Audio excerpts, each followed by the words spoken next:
Muy buenas tardes a todos ustedes. Bendiciones en nuestro Señor Jesucristo. Ya vamos a empezar nuestro sábado bíblico.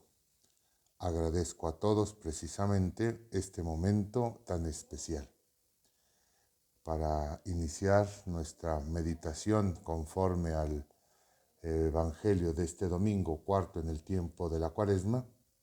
Vamos a hacer un momento de oración pidiéndole al Señor su Espíritu Santo para que sea precisamente Él quien nos guíe y nos oriente en esta meditación. En el nombre del Padre, del Hijo y del Espíritu Santo. Amén. Padre nuestro que estás en el cielo, santificado sea tu nombre. Venga a nosotros tu reino, hágase tu voluntad en la tierra como en el cielo. Danos hoy nuestro pan de cada día, perdona nuestras ofensas, como también nosotros perdonamos a los que nos ofenden. No nos dejes caer en la tentación y líbranos del mal. Dios te salve María, llena eres de gracia, el Señor es contigo. Bendita eres entre todas las mujeres, y bendito es el fruto de tu vientre, Jesús. Santa María, Madre de Dios, ruega por nosotros los pecadores, ahora y en la hora de nuestra muerte. Amén. Gloria al Padre, y al Hijo, y al Espíritu Santo, como era en un principio, ahora y siempre, por los siglos de los siglos. Amén. Señor Dios, que por tu palabra realizas admirablemente la reconciliación del género humano, concede al pueblo cristiano prepararse con generosa entrega a la fe viva a celebrar las próximas fiestas de la Pascua. Por Jesucristo nuestro Señor. Amén. En el nombre del Padre, del Hijo y del Espíritu Santo. Vamos pues a comentar el texto del Evangelio el texto de Lucas capítulo 15, versículos del 11 al 32, aunque también se retoman los versículos del 1 al 3, que dan pie a tres hermosas parábolas cuya temática es la misericordia, pero en este caso nos centraremos en la parábola del Hijo Pródigo, tradicionalmente así se le ha llamado, aunque también hay autores que hablan más bien de la parábola del Padre Misericordioso, o bien en consonancia con lo que el Papa emérito Benedicto XVI propone, la parábola de los dos hijos, porque así como en la Sagrada Escritura hay precisamente toda una tradición sapiencial o sobre la sabiduría, tomando el camino de dos realidades, los dos caminos, los dos hijos, los dos árboles, etc. Así igual, dos hermanos, porque son dos maneras, ahora sí que paradigmáticas, que nos ayudan a entender nuestro comportamiento en la realidad. Vamos pues leyendo y comentando. En aquel tiempo se acercaban a Jesús los publicanos y los pecadores para escucharlo. Con esto ya sabemos que Jesús está haciendo esta realidad precisamente de ir por los que están más apartados, por los que están más alejados de Dios nuestro Señor. Con lo cual a los buenos, por decirlo de alguna manera, de aquellas épocas, no les gusta tanto. Sobre todo hablamos de los fariseos. Algunos hermanos de denominaciones evangélicas a esto le llaman los religiosos. Yo creo que sería una gran confusión precisamente de la palabra religioso. Yo creo que más bien estamos hablando de personas ensimismadas, egocéntricas, que se creen buenos y que consideran a los demás malvados. Por ese camino de polarización por el cual mi país, México, está transitando, ya sabemos que hay cosas lamentables. Por lo cual los fariseos y los escribas, estos hombres en particular, murmuraban entre sí, y ya sabemos que la murmuración Cuando en el Antiguo Testamento se habla de ella, de lo que se trata es quererle corregir la página a Dios. No es tanto hablar en voz baja, sino quererle corregir la página a Dios. Este recibe a los pecadores y come con ellos, porque vuelvo a lo mismo, de lo que se trata es de rescatar a los que ya están perdidos. En esta actitud que está haciendo el Señor, que parece muy mala, aunque es muy buena, se desata una ola de críticas insanas a nuestro Señor, a la cual Él tiene que responder. Jesús les dijo entonces esta parábola, que como ya hemos mencionado, hay dos parábolas antecediendo a esta, que sería la de la oveja perdida y de la moneda perdida. Y las tres parábolas tienen esta temática, lo que sería la misericordia de Dios. Un hombre tenía 2 hijos, y el menor de ellos le dijo a su padre, en este caso, 2 hijos, 2 maneras, 2 actitudes que hay que considerar. No decimos que sean las mejores, pero sí 2 actitudes que habría que considerar para que realmente no caigamos en ellas. Y lo que va a decir el hijo menor va a ser lapidario. Escuchemos. Padre, dame la parte de la herencia que me toca. Y él le repartió sus bienes. Y con esto consideremos que en aquellas épocas el que un padre le reparta la herencia a sus hijos en vida es porque sus hijos quieren romper toda relación con el Padre. Y sabemos que romper la relación con nuestro Padre Dios, eso se llama pecado. Entonces estamos hablando de un hombre que, cegado por esta borrachera de libertad, lo que desea es precisamente ello, romper totalmente con Dios. El hombre, eso es lo que está haciendo, se ha encandilado con su libertad a tal grado que ha querido sacar a Dios de su vida. Y de sacar a Dios de su vida, nada bueno va a proceder. No muchos días después, prácticamente es algo que viene por sí solo, el hijo menor, juntando todo lo suyo, se fue a un país lejano y allá derrochó su fortuna. Un país lejano, precisamente porque esa es la consecuencia de este pecado. Entre más lejos de Dios, para mí mejor.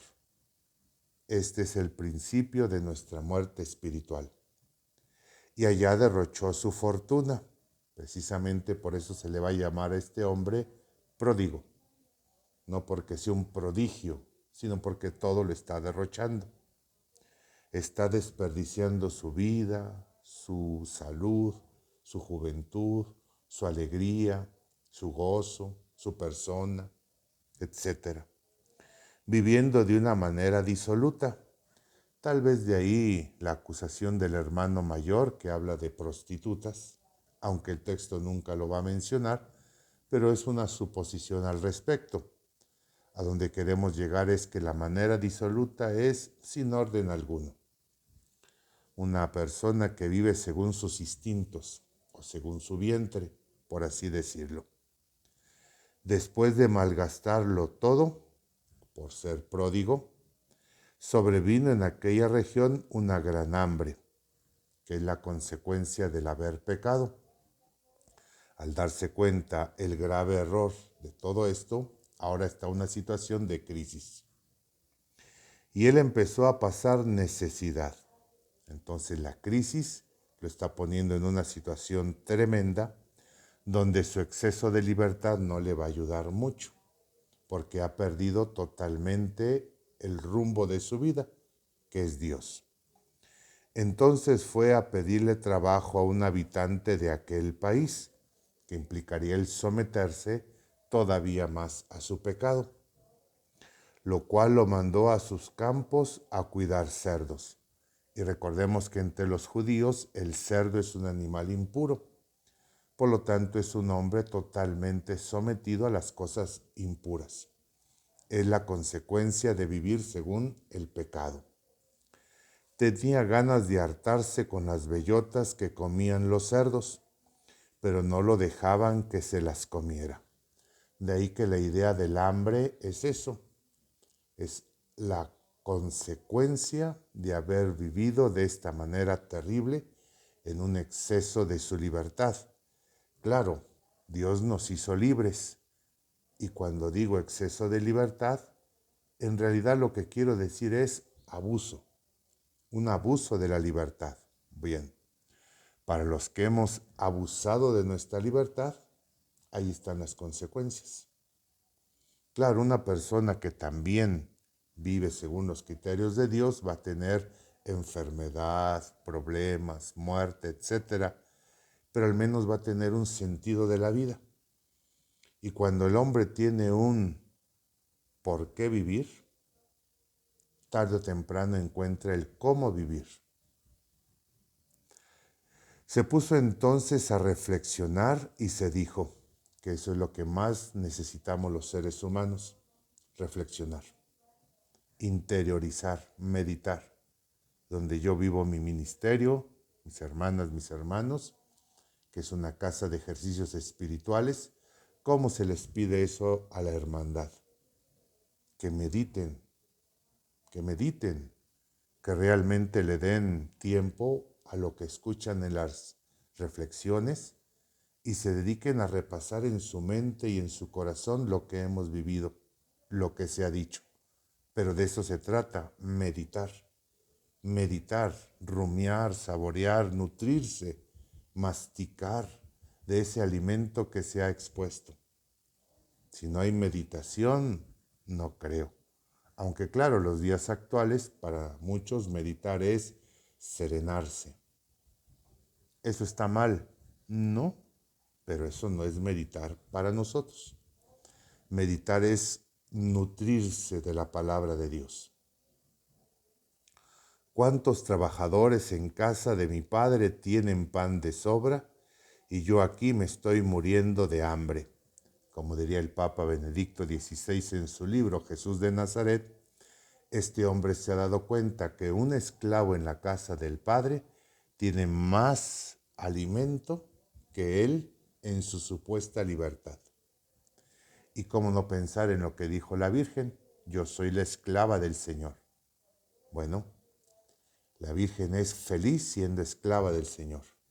Ser una persona que se somete a la autoridad divina. Una persona sometida a Dios debería de ser más fiel, más feliz, más plena que las personas que viven según los criterios mundanos. De ahí entonces que hay que lanzar ese reto. Ojalá que haya muchos testimonios, y vaya que los necesitamos. Muchos testimonios de que seguir los criterios de Dios nos hace felices. Porque el día de hoy se quiere manejar ese estereotipo que los católicos estamos amargados y queremos amargarle la vida a los demás. Ojalá, así como la hace Lupita Venegas en su programa en Valora, creo que los días miércoles, hablando de testimonios de vida, bien, ojalá que haya muchos, muchos testigos que den razón de que ser un esclavo del Señor me hace mucho más feliz, tengo pan de sobra, mucho más feliz que estar sometido a los criterios y los poderes de este mundo. Me levantaré y volveré a mi Padre y le diré, Padre, he pecado contra el cielo y contra ti. Hasta aquí estamos hablando de una confesión de culpabilidad de parte de este hombre. Es lo que llamaríamos en el sacramento de la reconciliación, estamos hablando del dolor de los pecados. Ya no merezco llamarme hijo tuyo, recíbeme como uno de tus trabajadores. Esta parte después el Padre no la va a escuchar. Lo primero sí, pero esta ya no, porque de alguna manera este hombre como que se menosprecia. Y el Padre no va a menospreciar a su hijo. Lo primero sí, porque el hombre tiene que reconocer su pecado, tiene que dolerle lo que hizo. pero de ahí a hacerse la víctima o hacerse la persona que se autodesprecia, eso ya no. Enseguida se puso en camino hacia la casa del Padre. Ojalá eso también lo hagamos nosotros, no hasta que estemos viejitos, no hasta que tenga una enfermedad, no hasta que tenga COVID. Hoy, a pesar de que todo está bien, ojalá, reconociendo nuestras culpas, nos pongamos enseguida en camino hacia la casa del Padre. Estaba todavía lejos cuando su padre lo vio y se enterneció profundamente. Y recordemos, como nos ha enseñado la tradición de la Iglesia, que esto es signo más bien de una madre. La ternura en este caso es un movimiento de las entrañas. Y eso recuerda a las contracciones de la mujer cuando va a dar a luz. Entonces este padre ama como una madre, y así es Dios. Dios no solo es un derroche de seriedad, Dios ante todo es una madre amorosa. No estoy diciendo que Dios es mujer, pues que tampoco es hombre. Dios está mucho más allá de cualquier tipo de género, porque Él no es un hombre, es Dios. Entonces lo mejor de uno y de otro se aplica a Dios. O más bien, lo mejor de la humanidad es un reflejo de la realidad divina, de la realidad misericordiosa de Dios. Pero vamos a ponerlo así, mientras los hombres somos muy duros para juzgar, el Señor es pronto para perdonar, porque se quiere agarrar de lo primero que se pueda para salvarnos. No se esfuerza por condenarnos. Jesucristo en ese caso, perdón que lo ponga así, no tiene un ego para lastimarnos, ¿no? Si algo quiere Él es salvarnos a todos. Corrió hacia él y echándole los brazos al cuello lo cubrió de besos. Seguimos hablando con estas muestras de cariño y de ternura. San Agustín creo que hablando de este tema del abrazo del Padre, creo que hace referencia al Hijo. El Hijo es el brazo de Dios. Por lo tanto, por el poder de Cristo, encontramos la ternura del Padre. Creo que algo así lo pone San Agustín. Pero para mí estos son signos de ternura. Y creo que un gesto de ternura salva al hombre. El muchacho le dijo: Padre, he pecado contra el cielo y contra ti. Ya no merezco llamarme hijo tuyo. Eso se me hace muy interesante, porque bien dice Mauricio Pérez, periodista católico, no es que el padre diga, no me digas nada, cállate y ya lo que sigue. Con esa idea, por ejemplo, con la mujer descubierta en adulterio, Jesucristo no le dice, olvidemos y sigamos adelante, ¿no? Le deja muy claro, ojalá y no vuelvas a pecar. No vuelvas a pecar. Entonces, claro, el Padre escucha la confesión de arrepentimiento del Hijo. Dejó. Ya no escuchó aquello de ya no me trates como tu hijo, porque no se trata de eso. De autoflagelarse no se trata de eso. Pero el Padre les dijo a sus criados, que en este caso somos nosotros los que servimos a la casa del Padre, a la misericordia de Dios. Pienso en uno de sacerdote, o como decimos en la casa de ejercicios espirituales, a los celadores, a los que colaboran con la obra de Dios.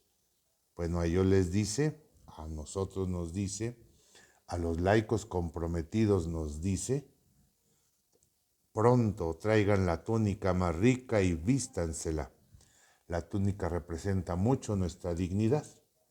La dignidad perdida por el pecado, por la misericordia de Dios la recobramos. Es lo que llamaríamos redención.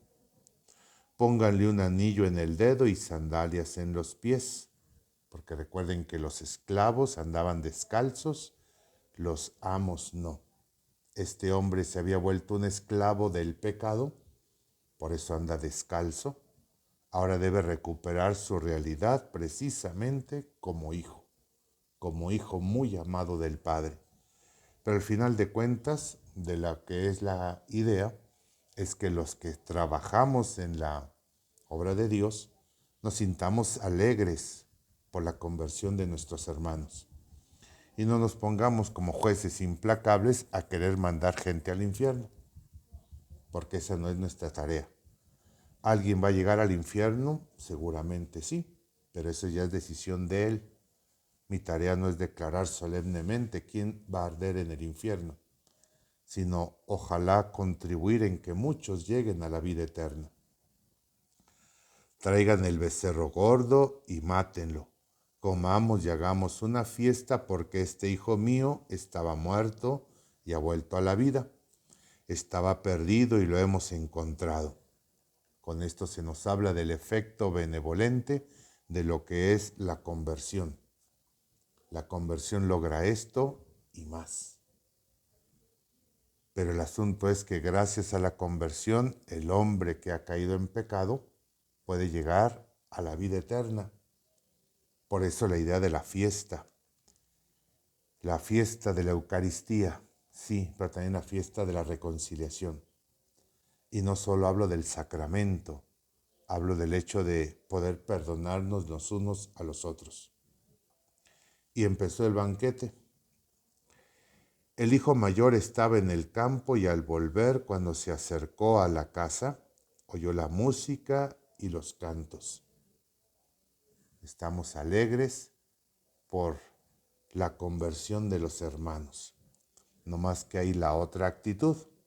Si la actitud del hijo menor fue el derrochar porque estaba borracho por su libertad, aquí la actitud del hijo mayor va a ser la del sentirse muy puro, muy inmaculado, a tal grado que por sentirse tan puro, le encanta despreciar a su hermano. Entonces llamó a uno de los criados y le preguntó qué pasaba. A nosotros, los criados del Señor, también nos van a preguntar qué pasa, qué pasa, qué sucede. Y nosotros debemos ser testigos de la inmensa fiesta que significa que alguien que había caído en pecado hoy está vivo por la gracia de Dios. Debemos dar testimonio de la tremenda fiesta que se da en el cielo por un pecador que se arrepiente. Este le contestó: tu hermano ha regresado y tu padre mandó matar el becerro gordo por haberlo recobrado sano y salvo. El hermano mayor se enojó y no quería entrar. ¿Cuántas veces somos así? O como el profeta Jonás, nos enojamos porque Dios es misericordioso. Nos enojamos porque Dios no es ese policía cruel que maltrata y condena y tortura y lastima. Nos enojamos por la misericordia de Dios. Somos los primeros en oponernos a la acción misericordiosa de Dios. Salió entonces el padre y le rogó que entrara, pero él replicó: hace tanto tiempo que te sirvo sin desobedecer jamás una orden tuya. ¿Y tú no me has dado nunca ni un cabrito para comérmelo con mis amigos? Es interesante esta afirmación del hijo mayor. No está despreciando la acción del hijo mayor, el padre. Lo vamos a ver más adelante. Creo que aquí hay una clara alusión a los judíos que sí han sido fieles a la Torá, a la ley de Moisés. Son gente que ha sido muy fiel, muy fiel. Pero la tentación de los que han sido fieles al Señor, pues es condenar al otro. Pienso, por ejemplo, en el caso de en un matrimonio, el esposo fue alcohólico, la mujer sufrió tanto ese maltrato. Ahora el esposo ya está luchando, saliendo adelante, superándose, y ahora la mujer se vuelve la maltratadora. en la agresiva.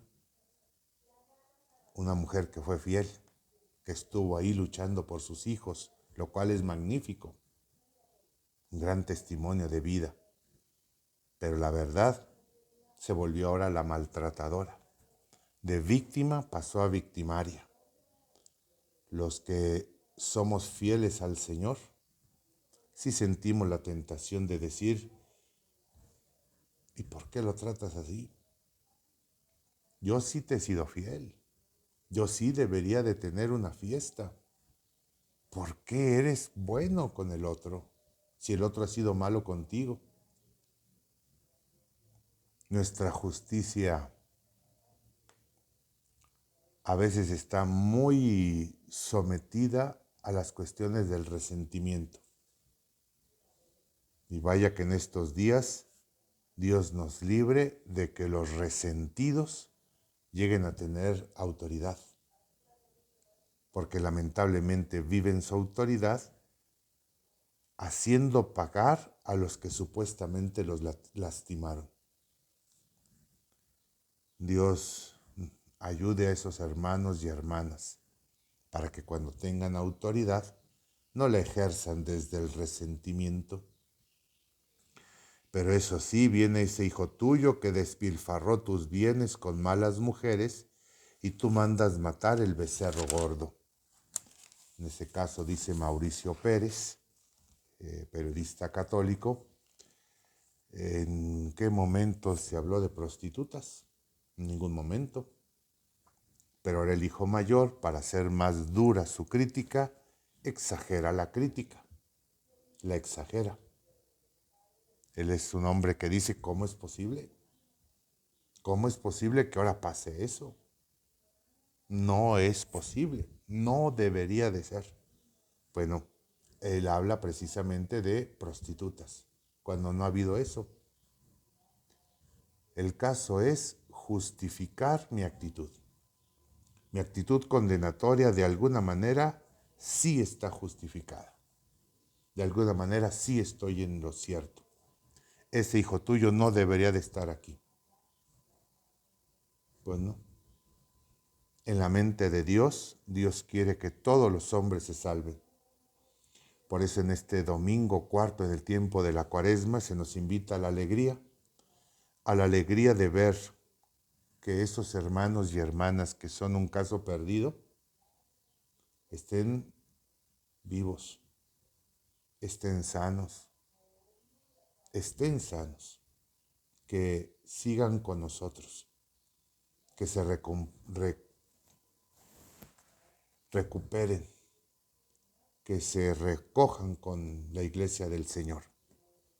Pero vuelvo a lo mismo, los que sí estamos sirviendo al Señor, tenemos la tentación de ponernos en vez del Señor y de decir tal cual, tú no entras.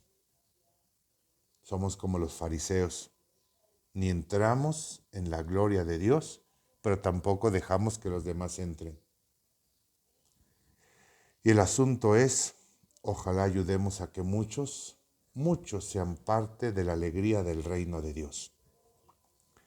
El padre repuso, Hijo, tú siempre estás conmigo y todo lo mío es tuyo. Eso lo dijo Jesús en la oración sacerdotal, creo que de Juan 17. Padre, todo lo mío es tuyo y todo lo tuyo es mío. Bien, pero lo que quiero llegar con esta afirmación a comentar es que el Padre no le reprocha al Hijo su fidelidad, no le reprocha al Hijo lo que ha hecho, no le reprocha al Hijo lo que ha realizado. No es una exclusión del pueblo judío, no es una exclusión de los que sí hemos sido fieles, pero esa actitud condenatoria no debería de ser la nuestra.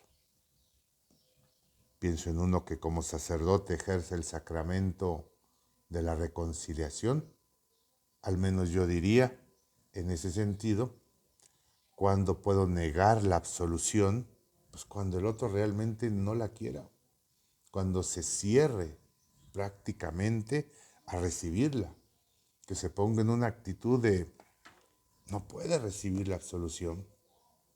Fuera de ahí, pues la idea es hacer el intento más posible para que realmente el otro reciba la absolución. Pero lo que voy es hacia eso. Los que sí hemos servido en la casa del Señor, tenemos la tentación de volvernos la policía fiscalizadora de la moral de los demás. Mi tarea no es pues condenar, es ayudar a que muchos se salven.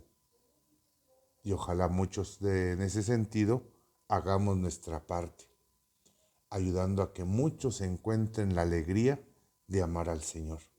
Claro, dentro de nuestra iglesia. Pero era necesario hacer fiesta y regocijarnos, porque este hermano tuyo estaba muerto y ha vuelto a la vida. Estaba perdido y lo hemos encontrado. Ya sabemos que esta parábola termina así, sin darnos a entender si realmente aquel hombre fue parte del banquete. Ojalá que nosotros, ante estas dos actitudes, tomemos conciencia. Maduremos ante estos dos ejemplos. Experimentemos en cabeza ajena. No nos emborrachemos con nuestra libertad hasta alejarnos de Dios. Ni por estar tan cerca de Dios, empecemos a excluir a los demás de las puertas de la salvación.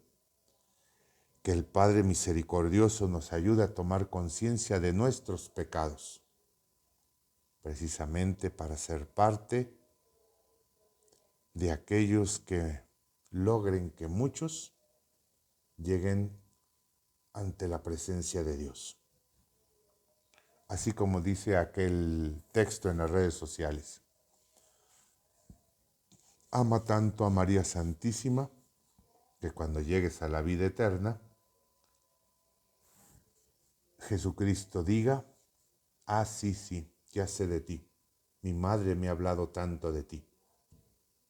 Así igual, ayudemos tanto a que otros lleguen a la vida eterna hasta que Jesús diga, sí, ya sabía de ti. Dios nos ayude a no tener estas dos actitudes, sino todo lo contrario, a reconocer nuestros pecados y a colaborar con Dios. Terminemos con un momento de oración pidiéndole al Señor que apliquemos esta palabra a nuestra vida para mayor gloria suya, para mejor trato con los demás. Dios te salve María, llena eres de gracia, el Señor es contigo. Bendita eres entre todas las mujeres, y bendito es el fruto de tu vientre, Jesús. Santa María, Madre de Dios, ruega por nosotros los pecadores, ahora y en la hora de nuestra muerte. Amén. El Señor esté con ustedes y con tu espíritu. La bendición de Dios Todopoderoso, Padre, Hijo y Espíritu